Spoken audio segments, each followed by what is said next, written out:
Hey there, this is Molly. Welcome back to my YouTube channel. I thought it would be interesting to take a look at the astrological chart of Ernest Hemingway. Ken Burns just released a 3-part documentary on his life. It was wonderfully done with beautiful stories, anecdotal information, and a lot more about who he was as a person, not just as the writer as we knew him.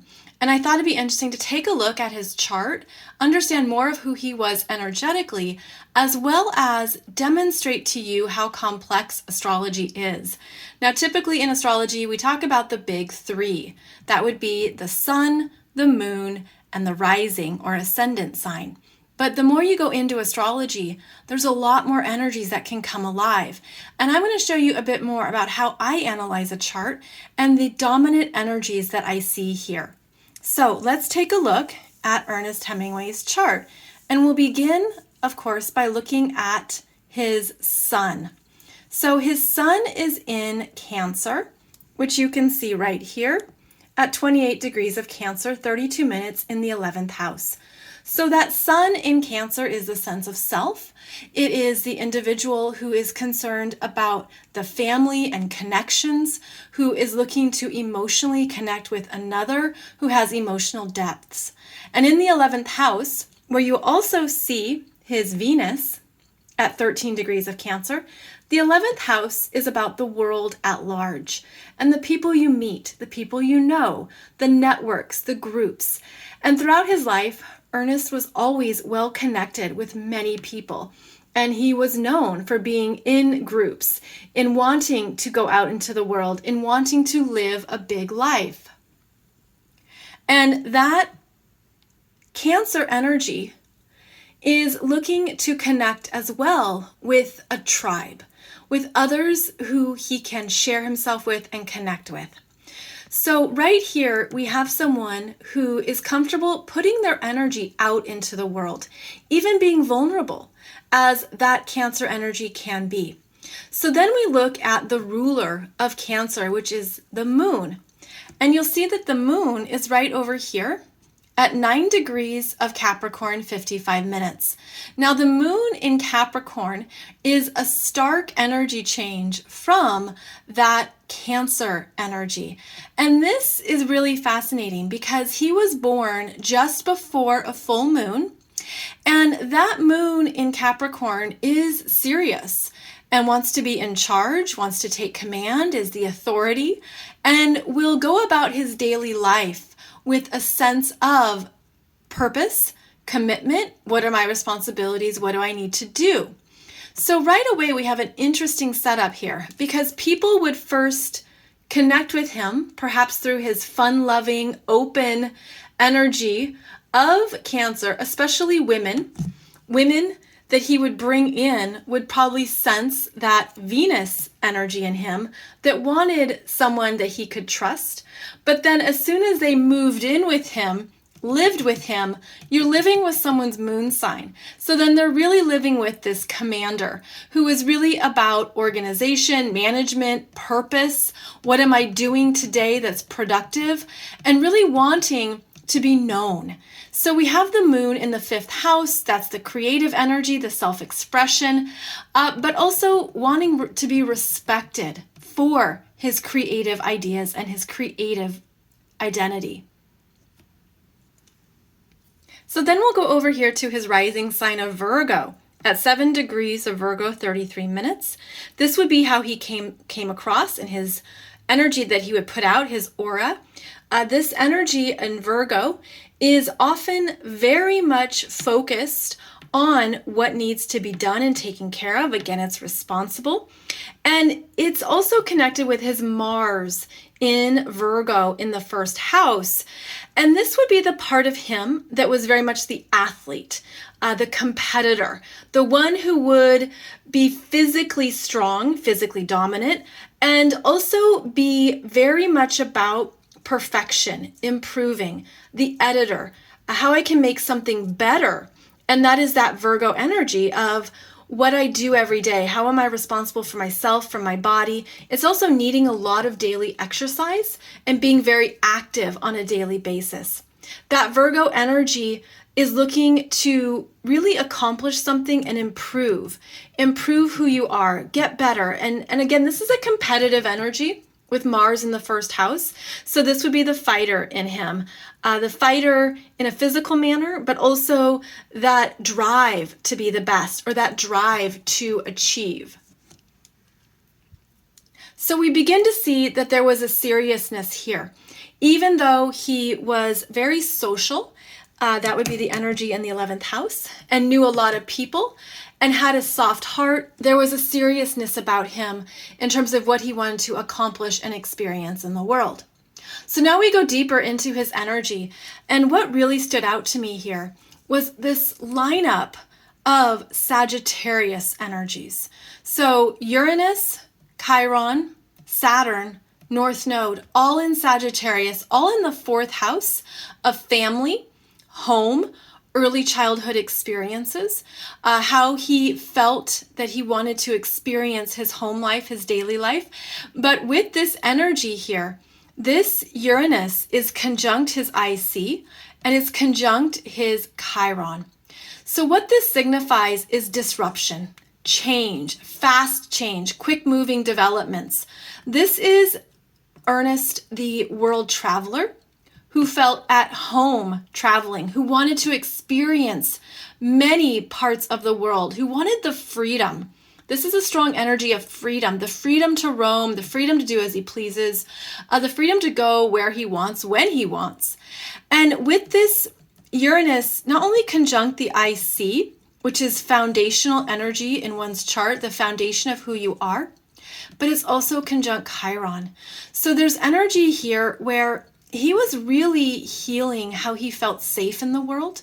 He was understanding more of who he was through world travel, what resonated with him, what was true for him, what he believed in about himself that he probably didn't get as a child, where there was a part of him that was deeply healing as well, what it meant to be himself, to go his own way. And he had the courage to do so, but it could have been very scary at times and uncertain. And that's because his Cancer energy wants to feel safe. And so there was a part of him that had a restlessness for change, and maybe even feeling like, I don't even know what I'm looking for, but I'll know it when I feel it, or I know it when I find it. Now, the 4th house also correlates to not only early childhood, but his experiences of his mother and his father. So he was learning a lot through his early childhood experiences that basically set him up for what he was to do in the world, who he was to be, how he was to grow and develop as a man. And it was only through travel that he maybe understood more of what he really wanted and more of what he really needed. And that's because this Sagittarius energy is really dominant in his chart. He has the most planets and points here in Sagittarius, which is really quite fascinating because this is wanting, again, freedom, independence, and to keep growing, to keep learning, and to do it your own way. Now, another strong energy here is that you'll see that this Uranus and Chiron conjunction is squaring his rising. This point, the rising sign, is how you present yourself in the world. And then over here, the beginning of the 7th house is the descendant, which is the energies that you're attracted to in relationships, that you're naturally gravitating towards. Now there's a square here. There's a square between this Uranus and Chiron to the relationship axis. That's what you could think of this as. Let me draw the line for you. So this horizontal line is the relationship axis. And this square is the quick relationships that show up out of the blue and the breakups. The energy that comes in unexpectedly, where you meet someone and you didn't see it coming, and then the divorces, and he was married 4 times. And so these are the relationship changes that were happening in his chart that were deeply rooted in what he was searching for. Maybe what he was searching for that he didn't get in childhood, or a reconnection he was looking for that would be emotionally nourishing, emotionally supportive. So this is a very dynamic relationship energy here where things can break up very quickly And that Sagittarius energy is all or nothing. It's like, oh, I am done. I am moving on. I'm on to the next adventure. But there was a pain with that Chiron. There was a pain in the separation. There was a pain in the breakups that were very private. I mean, this is one of the most private parts of a chart here. So it's a very private internal process that he held within him around these relationships that didn't last, or that really weren't all that he thought he was. I feel like there was a lot of self-discovery that he was experiencing through all these relationships that he had. So he had very strong Sagittarius energy that needed to be expressed. He felt at home in the world as a traveler.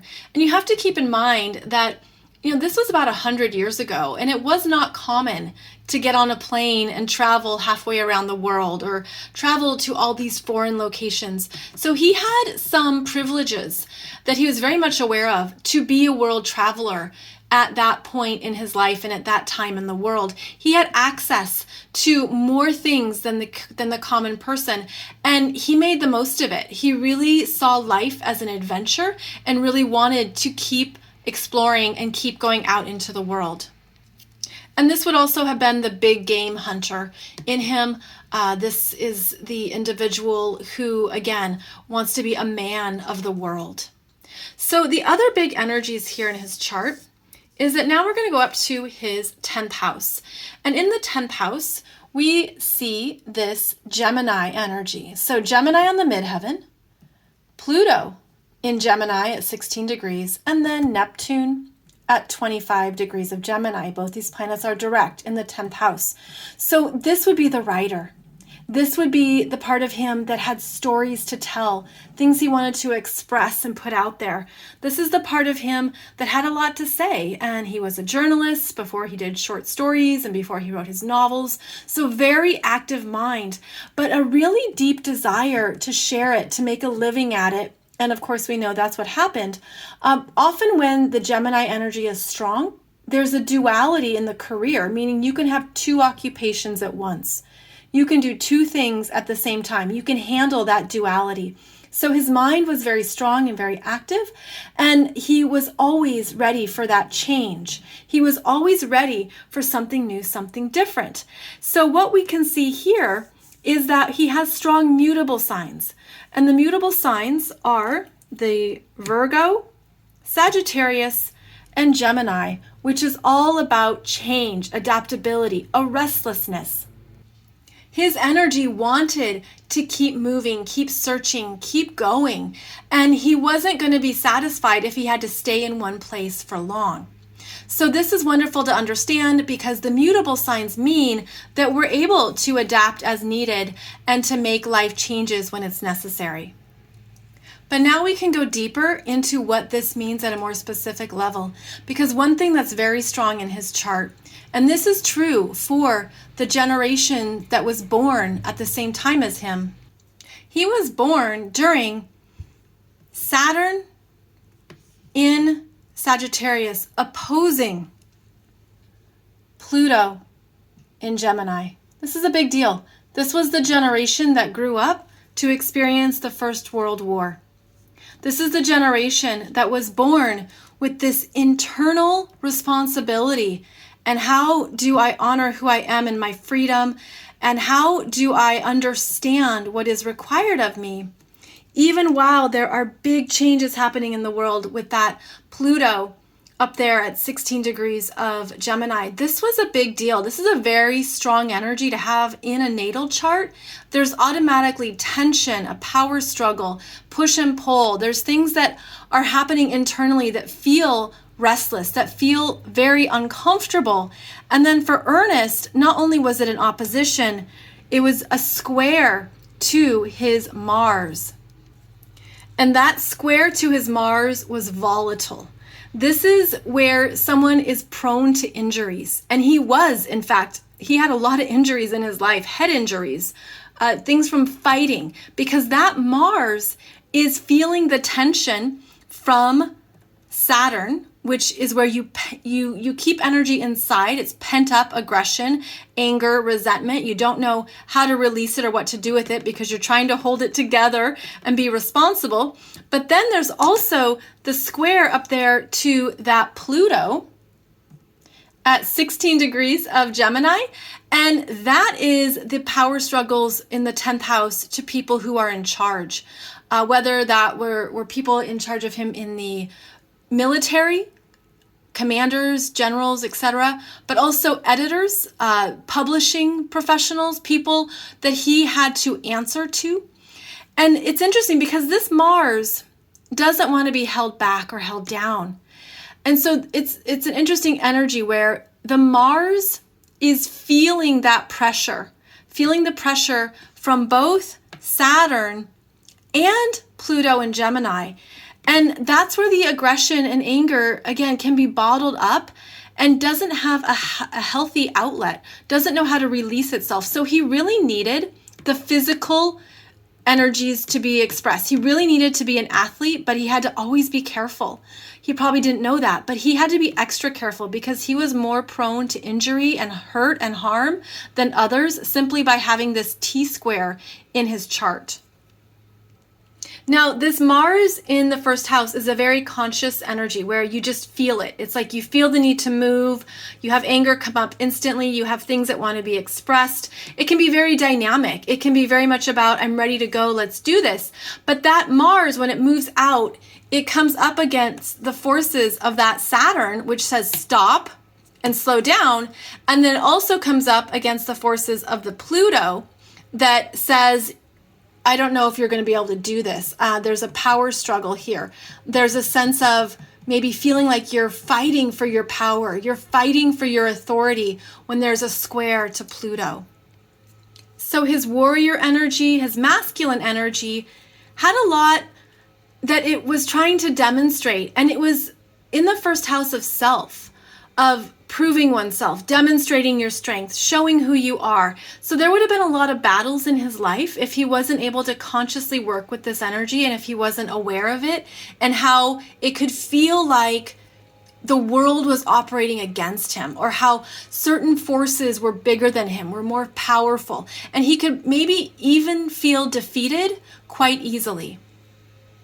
But that would only lend to more restlessness because that Mars wants to move. That Mars needs to move, in fact, and it was important for him to let things out. So this would have been the boxer. Now, what's interesting is that for all the ways this Mars had challenges, these energies actually supported his Mercury. So here's his Mercury at 25 degrees of Leo in the 12th house. And Mercury is the ruler of not only his midheaven, but of course the planets in Gemini. And so this is a hidden Mercury behind the scenes, needing to work in quiet, in peace, have his own space to retreat to in order to express himself and to write. And this Mercury is actually beautifully supported from this Saturn. There's a trine, as well as the North Node in Sag. There's a trine. And then this Neptune sextiling the Mercury was supportive as well. So it's almost like when he accessed that Mercury energy, he had support for self-expression. If he couldn't do it physically, if he couldn't move the energy physically, he had support for moving it creatively, intellectually, writing it out, expressing it, moving the energy mentally.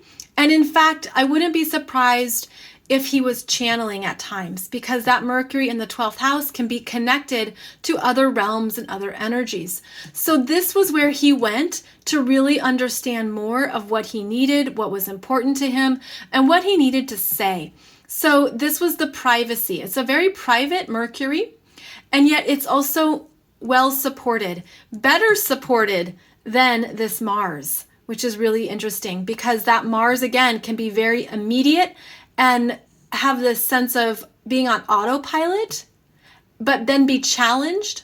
Whereas if he accessed the Mercury, there would be flow and harmony and more things would come out and be expressed, maybe even in a better manner. So just looking at his chart, he has 5 dominant energies. 5. The Cancer is important because of his sun and then Venus in Cancer. And that Cancer energy is ruled by the moon in Capricorn, which is the energy he traveled with every day.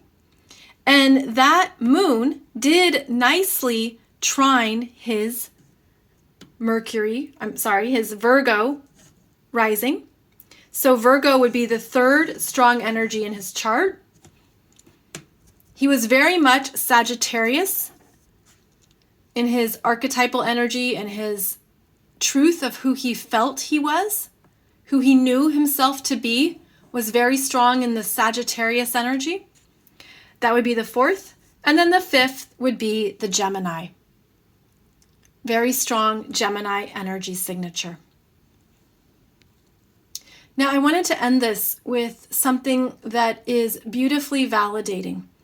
And that's that towards the end of his life, he felt that he was being tracked, that his phone calls were being recorded, that he was being followed by the FBI. And in fact, he was committed to various psychiatric wards and had testing and electrical shocks done on his brain because he thought he was going crazy. And he thought that others were following him and everyone around him thought he was going crazy too. And unfortunately, as we know, Ernest Hemingway did commit suicide, and that's how he ended his life. But then 50 years after his suicide, it was released from the FBI through the Freedom of Information Act that there were, in fact, the Hemingway files. He was being recorded. He was being tracked. They were watching him, specifically because of the time he spent in Cuba. His Mercury in the 12th house knew. It was right on. It was absolutely correct. And unfortunately, there was no one to validate him or tell him, you're not going crazy. You're spot on. Your intuition is right. But it was 50 years after his death that that information was released. That yes, J. Edgar Hoover was tracking Hemingway, and that there was a whole write-up, more than that, multiple files on him. And in fact, they said that it was even believed that his nurse in the psychiatric ward was also an FBI informant. Those planets in the 12th house know. So know that you're not always going crazy. I mean, I hope that knowledge brought his soul some peace, as well as a giant I told you so, which is valid. But again, the planets in the 12th house, they know, they sense it, they intuit it, they pick up on it. And I really hope that that information being released brought his soul some peace.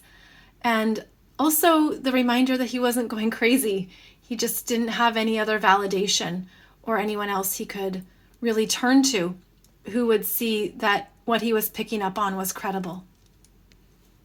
So this is a very dynamic chart, a lot of energies here, a lot of tension.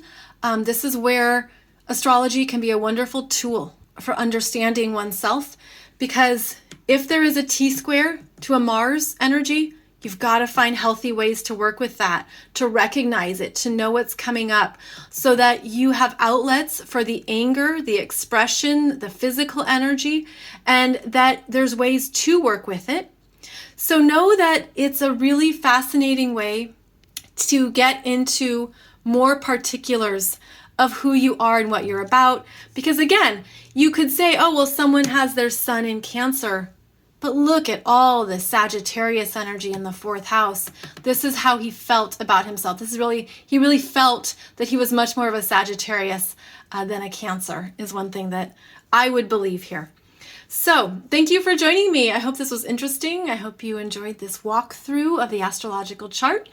For those of you who have taken the introductory astrology course with me, this is what I teach you. I show you what your dominant energies are in your chart. I give you a custom report that says these are the main energies in your chart. These are the main planets in your chart.